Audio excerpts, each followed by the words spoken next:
ವೀಕ್ಷಕರೇ ನಮಸ್ಕಾರ. ಈ ದಿನದ ನ್ಯೂಸ್ ಬುಲೆಟಿನ್ಗೆ ಸ್ವಾಗತ. ನಾನು ಚಂದ್ರಿಕಾ ಕೆಎಚ್. ನವದೆಹಲಿಯಲ್ಲಿ ಕಾವೇರಿ ಜಲಾಶಯಗಳ ನೀರಿನ ಸಂಗ್ರಹದ ಬಗ್ಗೆ ಪರಾಮರ್ಶೆ. ನವದೆಹಲಿಯಲ್ಲಿ ಇಂದು ಸಭೆ. ಕಾವೇರಿ ಜಲಾಶಯಗಳ ನೀರಿನ ಸಂಗ್ರಹದ ಬಗ್ಗೆ ಪರಾಮರ್ಶೆ. ನವದೆಹಲಿಯಲ್ಲಿ ಇಂದು ಸಭೆ.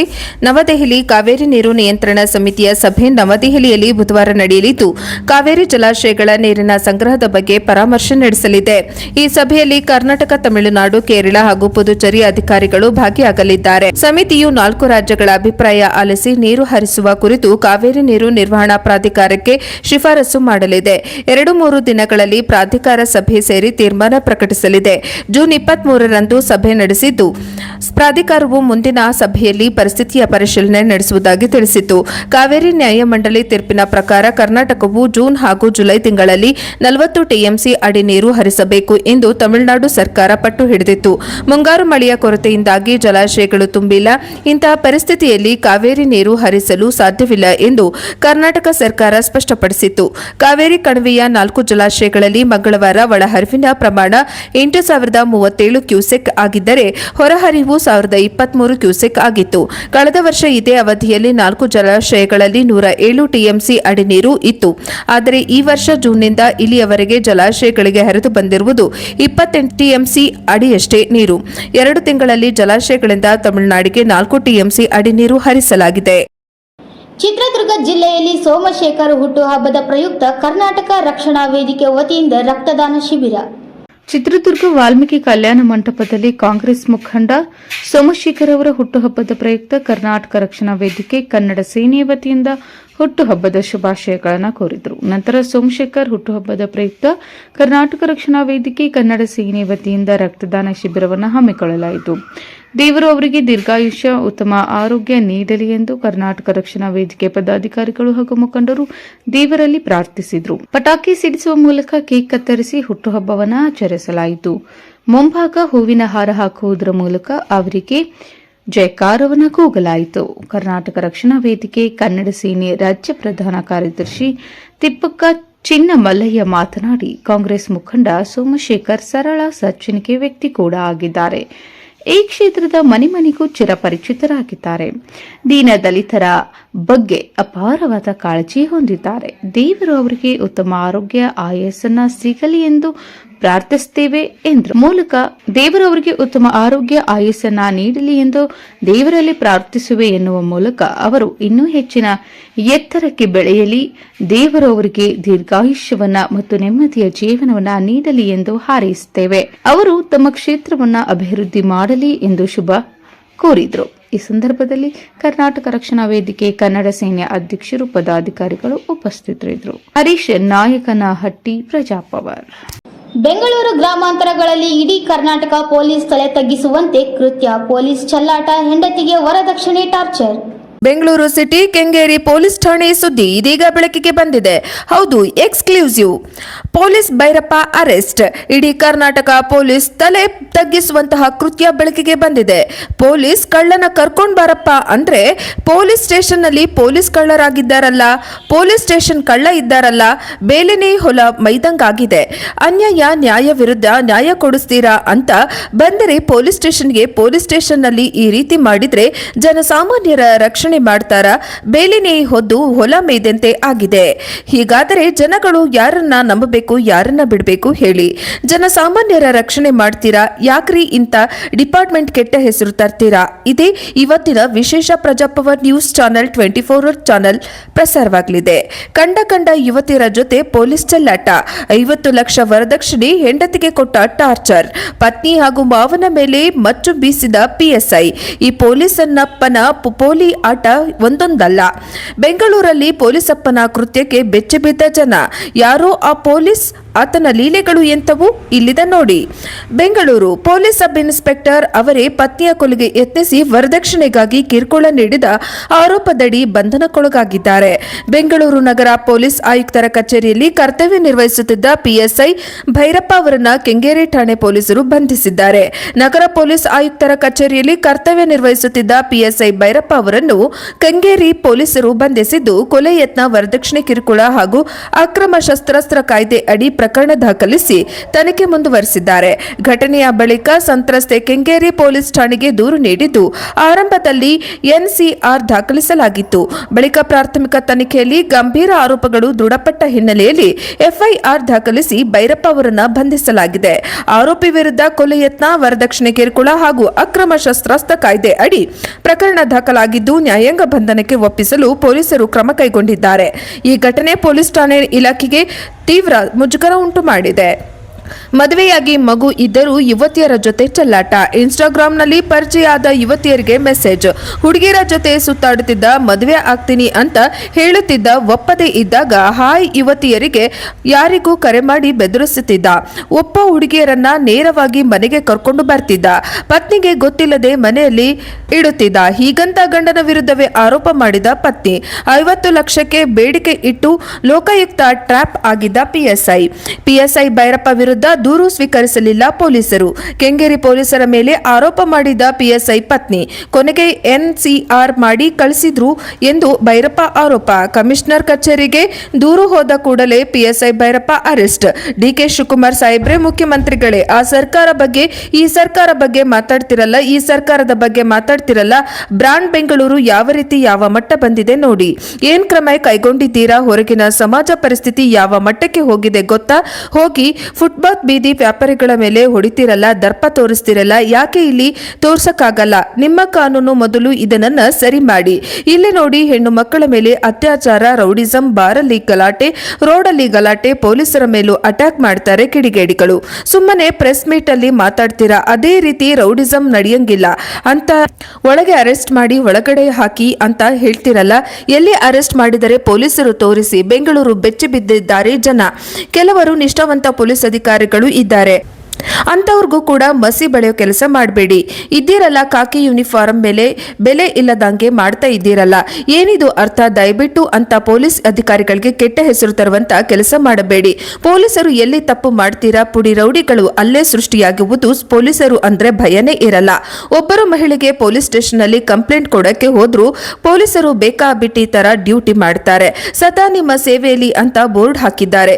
ಏನಕ್ಕಾಗಿ ಹಾಕಿದ್ದಾರೆ ಬೋರ್ಡ್? ಒಂಟಿಯಾಗಿ ಹೆಣ್ಣು ಮಕ್ಕಳು ಓಡಾಡಂಗಿಲ್ಲ. ಪೊಲೀಸರ ಸೂಕ್ತ ರೀತಿ ಕ್ರಮ ಕೈಗೊಳ್ಳಲು ಒಂಟಿ ಹೆಂಗಿಸ್ ಮನೆಗಳ ಹೋಗಿ ದರೋಡೆ ಮಾಡೋದು, ಡೋರ್ ಬಾಗಿಲು ಹೊಡೆಯೋದು, ಈ ರೀತಿ ಮಾಡ್ತಾರೆ. ಕೆಲವರು ನಕಲಿ ಲಾಯರ್ಗಳು ಕೂಡ ಸೃಷ್ಟಿಯಾಗಿದ್ದಾರೆ. ಇದರ ಜೊತೆಯಲ್ಲಿ ನಾವು ಪಂಚಾಯಿತಿ ಅಧಿಕಾರಿಗಳು ಅಂತ ಕೂಡ ಹೇಳ್ತಾರೆ. ಪೊಲೀಸರಿಗೆ ಅಂತ ಕೆಲಸ ಮಾಡ್ತಾರೆ. ಕೆಲವರು ರಾಜಕಾರಣಿಗಳ ಹೆಸರು ಕಂಡು ಬ್ಲಾಕ್ ಮೇಲ್ ಮೇಲೂ ಮಾಡುತ್ತಿದ್ದಾರೆ. ಇವಾಗ ನಮ್ಮ ಡಿಕೆ ಶಿವಕುಮಾರ್ ಸಾಹೇಬರಿದ್ದಾರೆ, ನೋಡ್ಕೊಳ್ಳೋಣ ಬಿಡು, ಮುಖ್ಯಮಂತ್ರಿ ಆಗಿದ್ದಾರೆ, ನಮ್ಮ ಸಪೋರ್ಟ್ ನೀಡ್ತಾರೆ ಅಂತ ಅವರು ಕಿಡಿಗೇಡಿಗಳು ಇದನ್ನೇ ದುರ್ಬಳಕೆ ಮಾಡಿಕೊಂಡು ಮೆರಿತಾ ಇದ್ದಾರೆ ಕಿರಾತಕರು. ಇಂಥವರಿಗೆ ಯಾವ ರೀತಿ ಸೂಕ್ತ ಕಾನೂನು ರೀತಿ ಕ್ರಮ ಕೈಗೊಳ್ಳುತ್ತೀರಾ ಹೇಳಿ? ಪೊಲೀಸರಿಗೆ ಲಂಚ ಕೊಟ್ಟರೆ ಮಾತ್ರ ಕೆಲಸ ಮಾಡುವುದು, ಲಂಚ ಕೊಡಲಿಲ್ಲ ಅಂದ್ರೆ ಕೆಲಸ ಆಗಲ್ಲ. ಒಂದು ಕಣ್ಣಿಗೆ ಸುಣ್ಣ, ಒಂದು ಕಣ್ಣಿಗೆ ಬೆಣ್ಣೆ ಬಳಿಯಬೇಡಿ, ಕೆಲಸ ಮಾಡಬೇಡಿ. ಪೊಲೀಸ್ ಈ ರೀತಿ ಮಾಡಿದರೆ ಜನಸಾಮಾನ್ಯ ರಕ್ಷಣೆ ಮಾಡ್ತಾರ? ಜನಗಳ ಪ್ರಶ್ನೆ ಏನು? ಕಾನೂನು ಕಾಪಾಡ್ತಾರ? ಕಾನೂನು ಎಲ್ಲರಿಗೂ ಒಂದೇ ನ್ಯಾಯ ಸಿಗಂಗ ಮಾಡಿ ಡಿಕೆ ಶಿವಕುಮಾರ್ ಸಾಹೇಬರೇ, ಅವಾಗ ನಿಮ್ಮ ಸರ್ಕಾರಕ್ಕೆ ಒಂದು ಹೆಸರು ಬರುತ್ತೆ. ಕೆಂಗೇರಿ ಪೊಲೀಸ್ ಠಾಣಾ ಪ್ರಕರಣ ದಾಖಲಾಗಿದೆ. ಬೆಂಗಳೂರಿನಲ್ಲಿ ಜನತಾ ಪಾರ್ಟಿ ವತಿಯಿಂದ ಎಸ್ಸಿ ಮೋರ್ಚಾದ ನೂತನ ಪದಾಧಿಕಾರಿಗಳ ಪದಗ್ರಹಣ ಸೇರ್ಪಡೆ ಕಾರ್ಯಕ್ರಮ. ಭಾರತೀಯ ಜನತಾ ಪಾರ್ಟಿ ದೇವನಹಳ್ಳಿ ಮಂಡಲದ ವತಿಯಿಂದ ಎಸ್ಸಿ ಮೋರ್ಚಾದ ನೂತನ ಪದಾಧಿಕಾರಿಗಳ ಪದಗ್ರಹಣ ಹಾಗೂ ಸೇರ್ಪಡೆ ಕಾರ್ಯಕ್ರಮ ನಡೆಯಿತು. ಬೆಂಗಳೂರು ಗ್ರಾಮಾಂತರ ಜಿಲ್ಲೆಯ ದೇವನಹಳ್ಳಿ ಪಟ್ಟಣದ ಭಾರತೀಯ ಜನತಾ ಪಾರ್ಟಿಯ ಕಚೇರಿಯಲ್ಲಿ ಈ ಕಾರ್ಯಕ್ರಮ ಏರ್ಪಡಿಸಲಾಗಿತ್ತು. ಮಂಡಲ ಅಧ್ಯಕ್ಷರಾದಂತಹ ಎನ್ಎಲ್ ಅಂಬರೀಶ್ ಗೌಡರ ಅಧ್ಯಕ್ಷತೆಯಲ್ಲಿ ದೇವನಹಳ್ಳಿ ಎಸ್ಸಿ ಮೋರ್ಚಾ ಮಂಡಲ ಅಧ್ಯಕ್ಷರಾದ ಕದಿರಪ್ಪ, ಎಸ್ಸಿ ಮೋರ್ಚಾ ಜಿಲ್ಲಾ ಅಧ್ಯಕ್ಷರಾದ ನಾರಾಯಣ ಸ್ವಾಮಿ ಅವರು, ಜಿಲ್ಲಾ ಪ್ರಧಾನ ಕಾರ್ಯದರ್ಶಿ ಬುಳ್ಳಳ್ಳಿ ರಾಜಪ್ಪ ಅವರ ನೇತೃತ್ವದಲ್ಲಿ ಕಾರ್ಯಕ್ರಮ ಯಶಸ್ವಿಯಾಗಿ ನಡೆಯಿತು. ಇದೇ ಸಮಯದಲ್ಲಿ ಜಿಲ್ಲಾ ಪ್ರಧಾನ ಕಾರ್ಯದರ್ಶಿ ಬುಳ್ಳಹಳ್ಳಿ ರಾಜಪ್ಪ ಮಾತನಾಡಿ, ಕಾಂಗ್ರೆಸ್ ಸರ್ಕಾರ ದಲಿತ ವಿರೋಧಿಯಾಗಿದ್ದು, ಇದಕ್ಕೆ ಉದಾಹರಣೆಯಾಗಿ ಸಂವಿಧಾನದ ಶಿಲ್ಪಿ ಡಾ ಬಾಬಾ ಸಾಹೇಬ್ ಅಂಬೇಡ್ಕರ್ ಅವರಿಗೆ ಭಾರತ ರತ್ನ ಪ್ರಶಸ್ತಿ ನೀಡಲಿಲ್ಲ. ಭಾರತ ರತ್ನ ಪ್ರಶಸ್ತಿ ನೀಡಿದ್ದು ಪ್ರಧಾನಿ ವಿಪಿ ಸಿಂಗ್ ಆಡಳಿತದಲ್ಲಿ. ಅಂಬೇಡ್ಕರ್ ಅವರು ಮೃತರಾದಾಗ ದೆಹಲಿಯಲ್ಲಿ ಅಂತ್ಯ ಸಂಸ್ಕಾರ ನೆರವೇರಿಸಲು ಜಾಗ ನೀಡಲಿಲ್ಲ. ಕಾಂಗ್ರೆಸ್ ಸರ್ಕಾರ ದಲಿತ ವಿರೋಧಿ ಸರ್ಕಾರ ಎಂದು ದೂರಿದ್ರು. ಇದೇ ವೇಳೆಯಲ್ಲಿ ಮಾತನಾಡಿದ ನೀಲೇರಿ ಅಂಬರೀಶ್ ಗೌಡ ಮಾತನಾಡಿ, ದಲಿತರು ಒಗ್ಗಟ್ಟು ಆಗಬೇಕು ಮತ್ತು ಜಾಗೃತರಾಗಬೇಕು. ಭಾರತೀಯ ಜನತಾ ಪಾರ್ಟಿಯ ಎಲ್ಲ ಸಮುದಾಯಕ್ಕೆ ಅವಕಾಶ ಕಲ್ಪಿಸುತ್ತೇವೆ. ರಾಮನಾಥ್ ಕೋವಿಂದ್, ದ್ರೌಪದಿ ಮುರ್ಮು ಸೇರಿದಂತೆ ಅನೇಕರಿಗೆ ಉನ್ನತ ಉದ್ಯೋಗಾವಕಾಶ ಮಾಡಿಕೊಟ್ಟಿದೆ ಎಂದರು. ಇದೇ ಸಮಯದಲ್ಲಿ ಅನೇಕರು ದಲಿತ ಮುಖಂಡರು ಭಾರತೀಯ ಜನತಾ ಪಾರ್ಟಿಗೆ ಸೇರ್ಪಡೆಯಾದರು ಹಾಗೂ ಎಸ್ಸಿ ಮೋರ್ಚಾ ಪದಾಧಿಕಾರಿಗಳಿಗೆ ನೇಮಕಾತಿಯ ಆದೇಶ ಪತ್ರ ನೀಡಿದರು.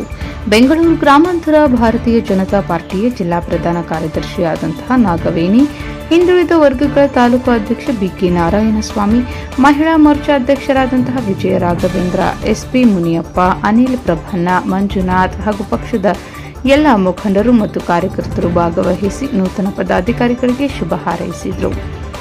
ಯಲಿಯೂರು ರಾಧಾಕೃಷ್ಣ, ದೇವನಹಳ್ಳಿ. ಕಾಂಗ್ರೆಸ್ ಇಷ್ಟಪಡಲಿಲ್ಲ. ಹಂಗಿದ್ರೆ ಬಾಬಾ ಸಾಹೇಬ್ ಅಂಬೇಡ್ಕರ್ ಅವರಿಗೆ ಭಾರತ ರತ್ನ ಕೊಟ್ಟಿದ್ದಾರು ಯಾವ ಸರ್ಕಾರ? ವಿಪಿ ಸಿಂಗ್ ಸರ್ಕಾರ. ವಿಪಿ ಸಿಂಗ್ ಅವರು ಬಾಬಾ ಸಾಹೇಬ್ ಅಂಬೇಡ್ಕರ್ ಅವರಿಗೆ ಭಾರತ ರತ್ನ ಕೊಟ್ಟರು. ಅದಾದ ನಂತರ ಏನು ತುರ್ತು ಪರಿಸ್ಥಿತಿಯನ್ನು ಹೇರಿದಾಗ ಇದೇ ಬಾಬು ಜಗಜೀವನ್ ರಾಮ್ ಅವರು ರಾಷ್ಟ್ರಪತಿ ಆಗಬೇಕಾಗಿತ್ತು. ಆ ರಾಷ್ಟ್ರಪತಿಯನ್ನ ಮಾಡಲಿಕ್ಕೆ ಇಷ್ಟವಿಲ್ಲದ ಸರ್ಕಾರದ ವಿರುದ್ಧ, ಕಾಂಗ್ರೆಸ್ ವಿರುದ್ಧ ಬಾಬು ಜಗಜೀವನ್ ರಾಮ್ ಅವರು ಕೂಡ ಹೋರಾಟ ಮಾಡಿ ಧಿಕ್ಕರಿಸಿ ಅವರೇ ಒಂದು ರಾಷ್ಟ್ರೀಯ ಕಾಂಗ್ರೆಸ್ ಅನ್ನ ಸ್ಥಾಪನೆ ಮಾಡಿದ್ದು ಕೂಡ ಬಾಬು ಜಗಜೀವನ್ ರಾಮ್ ಅವರು.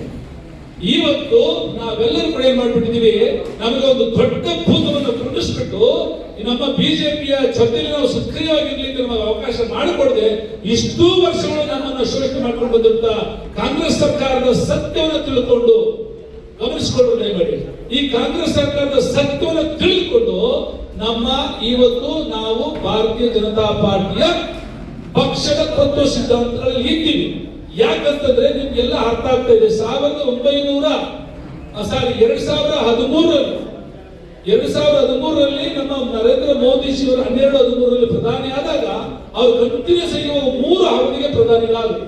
ಇವತ್ತು ನಮ್ಮ ನರೇಂದ್ರ ಮೋದಿ ಅವರು ಇದೇ ಬಾಬಾ ಸಾಹೇಬ್ ಅಂಬೇಡ್ಕರ್ ಅವರು ಸತ್ತಾಗ, ಬಾಬಾ ಸಾಹೇಬ್ ಅಂಬೇಡ್ಕರ್ ಅವರು ಮರಣ ಹೊಂದಿದಾಗ ಆಗಿನ ಕಾಲದ ವಿಮಾನಯಾನ ಮಂತ್ರಿಯಾಗಿದ್ದಂತಹ ಬಾಬು ಜಗಜೀವನ್ ರಾಮ್ ಅವರು ಇದ್ರು. ಅವರಿಗೆ ಸಮಾಧಿ ಮಾಡಲಿಕ್ಕೆ ನಮ್ಮ ಕಾಂಗ್ರೆಸ್ ಸರ್ಕಾರ ಜಾಗ ಮಾಡಿಕೊಡಲಿಲ್ಲ ದೆಹಲಿಯಲ್ಲಿ. ಅವರನ್ನ ಬಾಂಬೆಗೆ ತಂದು ದಾದಾರ್ ಎಂಬ ಒಂದು ಪುಣ್ಯ ಭೂಮಿಯಲ್ಲಿ ಅವರು ಸಮಾಧಿ ಮಾಡಬೇಕಾದ್ರೆ ಡೆಲ್ಲಿಯಿಂದ ಬಾಂಬೆಗೆ ಅವರ ಶವವನ್ನು ತರಲಿಕ್ಕೆ ವ್ಯವಸ್ಥೆ ಮಾಡದೇ ಇರುವಂತ ನೀಚ ಕಾಂಗ್ರೆಸ್ ಸರ್ಕಾರದ ವಿರುದ್ಧವಾಗಿ ಆಗಿನ ವಿಮಾನಯಾನ ಸಚಿವರಾಗಿದ್ದಂತಹ ಬಾಬು ಜಗಜೀವನ್ ರಾಮ್ ಅವರು 5,000 ರೂಪಾಯಿ ದುಡ್ಡು ಕೊಟ್ಟು ಬಾಬಾ ಸಾಹೇಬ್ ಅಂಬೇಡ್ಕರ್ ಅವರನ್ನ ಬಾಂಬೆಯಲ್ಲಿ ಒಂದು ಸಮಾಧಿ ಮಾಡ್ಲಿಕ್ಕೆ ಅವಕಾಶ ಕೊಟ್ಟರು. ಆವತ್ತು ಕೂಡ ಗೌರವವಾಗಿ ನಡ್ಕೊಳ್ಳಿಲ್ಲ ಕಾಂಗ್ರೆಸ್. ಹೇಳ್ತಾವ್ ನಾನು ಸಂಜೆವರೆಗೆ ಹೇಳ್ತೀನಿ. ಯಾರು ಕೇಳಿಸ್ತಾ ಇಲ್ಲ? ಯಾರು ನರೇಂದ್ರ ಮೋದಿಜಿಯವರು ಈ ಅನೇಕ ವಿಚಾರಗಳನ್ನ ನಿಮ್ಗೆಲ್ಲ ವೇದಿಕೆ ಮೇಲಿರುವ ಎಲ್ಲ ಗಣ್ಯರಿಗೆ ತಿಳಿಸ್ಕೊಟ್ಟಿದ್ದಾರೆ. ಹಾಗಾಗಿ ನಿಮ್ಮನ್ನ ತುಂಬಾ ಹೊತ್ತು ಕಾಯಿಸೋದು ಕೂಡ ಬೇಡ ಅಂತ ಹೇಳಿ ಇವತ್ತು ತಾವೆಲ್ಲ ಸೇರ್ಪಡೆಗೆ ಬಂದಿದ್ದೀರಾ, ಅವರೆಲ್ಲ ಸೇರ್ಪಡೆ ಮಾಡಿ ಇವತ್ತು ನಿಮ್ಗೆಲ್ಲ ಜವಾಬ್ದಾರಿ. ಇದು ಭಾರತೀಯ ಜನತಾ ಪಾರ್ಟಿಯಲ್ಲಿ ಯಾರಿಗೂ ಟಿಎ ಕೊಡಲ್ಲ. ನಾವೆಲ್ಲ ಇದನ್ನ ಸೇವೆ ತರ ಮಾಡ್ತಾ ಇದ್ದೀವಿ. ಇದನ್ನ ಭಾರತ ದೇಶ ಇವತ್ತು ನಮಗೆ ಉಳಿತಾ ಇದೆ ಅಂದ್ರೆ ಫಸ್ಟ್ ನಾವು ಬಿಜೆಪಿ ಅಂತ ಯಾರು ಹೇಳೋದ ಇಲ್ಲಿ. ಫಸ್ಟ್ ಯಾವ್ದಂತ ಹೇಳ್ತೀರಿ? ದೇಶ. ಇಲ್ಲಿ ದೇಶ ಉಳಿಬೇಕು. ನಮ್ ದೇಶ ಉಳಿದ್ರೆ ನಾವೆಲ್ಲ ಪಾರ್ಟಿ ಮತ್ತೊಂದು ವ್ಯಕ್ತಿ ಎಲ್ಲ ಆಮೇಲೆ. ಆದ್ರೆ ಕಾಂಗ್ರೆಸ್ ಅಲ್ಲಿ ಆ ವ್ಯಕ್ತಿಗಳು ಮಾತ್ರ ಇರ್ತಾರೆ ಅಂತ ಹೇಳಿ ಎಲ್ಲರೂ ಹೇಳ್ತಾ ಇರ್ತಾರೆ. ಯಾರು? ಕಾಂಗ್ರೆಸ್ ಅವರೇ ಹೇಳ್ತಾ ಇರ್ತಾರೆ. ಹಾಗಾಗಿ ಹೆಚ್ಚು ಅವ್ರಿಗೇನು ಐಕ್ ಕೊಡೋದು ಬೇಡ. ಅವರ ಒಂದು ಮನಸ್ಥಿತಿ ತಕ್ಕಂಗೆ ಇವತ್ತು ಇಡೀ ದೇಶದಲ್ಲಿ ಯಾವ ಪರಿಸ್ಥಿತಿ ಬಂದಿದ್ದಾರೆ ಅಂತ ಅವ್ರಿಗೆ ಗೊತ್ತಾಗ್ಬಿಟ್ಟಿದೆ. ಹಾಗಾಗಿ ಸುಮ್ಮನೆ ಯಾವುದೋ ಒಂದು ವಿಚಾರನ ಹೇಳ್ಕೊಂತ ಓದ್ತಾ ಇರ್ತಾರೆ. ಆ ಸುಳ್ಳು ತುಂಬಾ ದಿನ ತಡಿ ಉಳಿಯೋದು ಇಲ್ಲ. ಉಳಿತೈತಾ? ಸುಳ್ಳು ಉಳಿತೈತಾ? ಸತ್ಯ ಉಳಿತೈತಾ? ಸತ್ಯನೇ ಉಳಿಬೇಕು, ಸತ್ಯನೇ ಉಳಿತೈತೆ ಕೂಡ. ಹಾಗಾಗಿ ತಮ್ಗೆಲ್ಲ ಇವತ್ತು ಕದಿರಪ್ಪನವರು ವಿಶೇಷ ಯಾರಪ್ಪ ಅಂದ್ರೆ ಅದು ಎಸ್ಸಿ ಮೋರ್ಚಾ ತಳಪಾಯ. ಆದಿವಾಸಿಗಳು ಈ ಭಾರತ ಹುಟ್ಟಿದಾಗಿಂದನೂ ಕೂಡ ಯಾರಾದರೂ ಆದಿವಾಸಿಗಳು ನಮ್ಮ ಇದೇ ನಮ್ಮ ಜನ್ಮಭೂಮಿ, ಇದೇ ನಮ್ಮ ಕರ್ಮಭೂಮಿ, ಇದೇ ನಮ್ಮ ಧರ್ಮಭೂಮಿ ಅಂತ ಯಾರಾದ್ರು ಇದ್ರೆ ಅದು ತಾವೆಲ್ಲ ಮೊದಲು. ಹಾಗಾಗಿ ಈಗ ನಮ್ಮ ರಾಜಕೊಂಡರು ಹೇಳ್ತಾ ಇದ್ರು, ಇವತ್ತು ದ್ರೌಪದಿ ಮುರ್ಮು ಅವರು ಇರ್ಬೋದು, ಆಮೇಲೆ ಅದಕ್ಕಿಂತ ಹಿಂದೆ ಇದ್ದರು ರಾಮನಾಥ್ ಕೋವಿಂದ್ ಅವರು ಇರ್ಬೋದು. ರಾಮನಾಥ್ ಕೋವಿಂದ್ ಅವರು ಕೂಡ ಗುರುತಿಸಿ ರಾಷ್ಟ್ರೀಯ ಮಟ್ಟದಲ್ಲಿ ಕೂಡ ಗುರುತಿಸಿ ಇವತ್ತು ಏನಾದ್ರು ಕೊಟ್ಟಿದ್ದಾರೆ ಅಂದ್ರೆ ನರೇಂದ್ರ ಮೋದಿಜಿಯವರು ಮಾತ್ರ ಕೊಡ್ಲಿಕ್ಕೆ ಸಾಧ್ಯ. ಇಷ್ಟೊತ್ತು ಹೇಳಿದರೆ ಮತ್ತೆ ನಾವು ಅದನ್ನ ಹೇಳ್ದ ನಮ್ಮ ಕರ್ನಾಟಕದ ಉಪಮುಖ್ಯಮಂತ್ರಿ ಆಗಿರುವಂತ ಗೋವಿಂದ ಕಾರಜೋಳ ಅವರನ್ನ ಉಪಮುಖ್ಯಮಂತ್ರಿ ಮೊದಲು ಮಾಡಿದ್ಯಾರು? BJP government. ಅಲ್ಲಿವರೆಗೂ ಕೂಡ ಯಾರನ್ನು ಕೂಡ ಉಪಮುಖ್ಯಮಂತ್ರಿ ದಲಿತರನ್ನ ಮಾಡಿರಲಿಲ್ಲ ಕಾಂಗ್ರೆಸ್. ನಮ್ಮ ಭಾರತೀಯ ಜನತಾ ಪಕ್ಷ ಗೋವಿಂದ ಕಾರಜೋಳ ಮೊಟ್ಟ ಮೊದಲಿಗೆ ಉಪಮುಖ್ಯಮಂತ್ರಿಯಾಗಿ ಮಾಡಿದಂತ ಕೀರ್ತಿ ನಮ್ಮ ಭಾರತೀಯ ಜನತಾ ಪಾರ್ಟಿಗಿದೆ. ಮೊಟ್ಟ ಮೊದಲು ಕೇಂದ್ರ ಸರ್ಕಾರದಲ್ಲಿ ಒಬ್ಬ ದಲಿತರನ್ನ ಮಂತ್ರಿ ಮಾಡಿದ್ದು ಯಾವುದು? ಬಿಜೆಪಿ. ಯಾರನ್ನ? ರಾಮ್ ವಿಲಾಸ್ ಪಾಸ್ವಾನ್ ಅವರನ್ನ ದೆಹಲಿಯಲ್ಲಿ ದಲಿತರ ಪ್ರತಿನಿಧಿಯನ್ನಾಗಿ ಮೊದಲು ಕೇಂದ್ರ ಮಂತ್ರಿ ಮಾಡಿದ್ದು ಈ ಭಾರತೀಯ ಜನತಾ ಪಾರ್ಟಿ, ರಾಮ್ ವಿಲಾಸ್ ಪಾಸ್ವಾನ್ ಅವರು. ಮತ್ತೆ ನಮ್ಮ ಕರ್ನಾಟಕದಲ್ಲಿ ಕೇಂದ್ರ ಮಂತ್ರಿಯನ್ನ ನಮ್ಮದೇ ದಲಿತರಾಗಿರುವಂತಹ ಎ ನಾರಾಯಣ ಸ್ವಾಮಿ ಅವರನ್ನ ಉನ್ನತ ಖಾತೆ ಕೊಟ್ಟು ಅವರಿಗೆ ಸಮಾಜ ಮತ್ತು ಸಬಲೀಕರಣ ಸಚಿವ ಸ್ಥಾನವನ್ನು ಕೊಟ್ಟಿರುವಂತದ್ದು. ಬೆಂಗಳೂರಿನಲ್ಲಿ ಮಾಜಿ ಸಚಿವ ರಾಮಚಂದ್ರ ಗೌಡರ ನಿಧನಕ್ಕೆ ವಿಜಯೇಂದ್ರ ಸಂತಾಪ. ಮಾಜಿ ಸಚಿವ ರಾಮಚಂದ್ರ ಗೌಡರ ನಿಧನಕ್ಕೆ ವಿಜಯೇಂದ್ರ ಸಂತಾಪ. ಬೆಂಗಳೂರು. ಬಿಜೆಪಿಯ ಹಿರಿಯ ಮುಖಂಡ ಹಾಗೂ ಕರ್ನಾಟಕ ಸರ್ಕಾರದ ಮಾಜಿ ವೈದ್ಯಕೀಯ ಶಿಕ್ಷಣ ಸಚಿವ ಹಾಗೂ ವಿಧಾನ ಪರಿಷತ್ ಮಾಜಿ ಸದಸ್ಯ ರಾಮಚಂದ್ರ ಗೌಡ ಅವರ ನಿಧನಕ್ಕೆ ಶಾಸಕ ಹಾಗೂ ಬಿಜೆಪಿ ರಾಜ್ಯಾಧ್ಯಕ್ಷ ಕೋಲಾರ ವಿಧಾನಸಭಾ ಕ್ಷೇತ್ರ ಮಹೇಶ್ ಕುಮಾರ್, ಮಾದೇವಪುರ ವಿಧಾನಸಭಾ ಕ್ಷೇತ್ರದ ಅರವಿಂದ್ ಲಿಂಬಾವಳಿ, ಆರ್ ಅಶೋಕ್, ಚಿಕ್ಕಮಗಳೂರು ವಿಧಾನಸಭಾ ಕ್ಷೇತ್ರದ ಶೋಭಾ ಕರಂದ್ಲಾಜೆ, ಮುಖ್ಯಮಂತ್ರಿ ಸಿಎಂ ಡಿಕೆ ಶಿವಕುಮಾರ್, ಮಹಾಲಕ್ಷ್ಮಿ ವಿದ್ಯಾ ಮಹಾಲಕ್ಷ್ಮಿ ಲೇಔಟ್ ವಿಧಾನಸಭಾ ಕ್ಷೇತ್ರದ ಗೋಪಾಲಯ್ಯ, ಹಾಸನ್, ಪ್ರೀತಂಗೌಡ, ಕಡೂರು, ಬೆಳ್ಳಿ ಪ್ರಕಾಶ್, ಬಿವೈ ವಿಜಯೇಂದ್ರ ಅವರು ತೀವ್ರ ಸಂತಾಪ ಸೂಚಿಸಿದ್ದಾರೆ. ಅವರು ನಿಧನರಾದ ಸುದ್ದಿ ತಿಳಿದು ಅತೀವ ದುಃಖವಾಗಿದೆ ಎಂದು ತಿಳಿಸಿದ್ದಾರೆ. ರಾಮಚಂದ್ರ ಗೌಡ ಅವರ ಆತ್ಮಕ್ಕೆ ದೇವರು ಸದ್ಗತಿಯನ್ನ ಕರುಣಿಸಲಿ, ಅವರ ಅಗಲಿಕೆಯ ದುಃಖವನ್ನ ಭರಿಸುವ ಶಕ್ತಿಯನ್ನ ಅವರ ಕುಟುಂಬ ಹಾಗೂ ಅಭಿಮಾನಿಗಳಿಗೆ ನೀಡಲಿ ಎಂದು ಪ್ರಾರ್ಥಿಸುತ್ತೇನೆ ಎಂದು ಹೇಳಿದರು. ವರದಿ ವೇದಮೂರ್ತಿ, ಪ್ರಜಾಪವ ಟಿವಿ, ಬೆಂಗಳೂರು.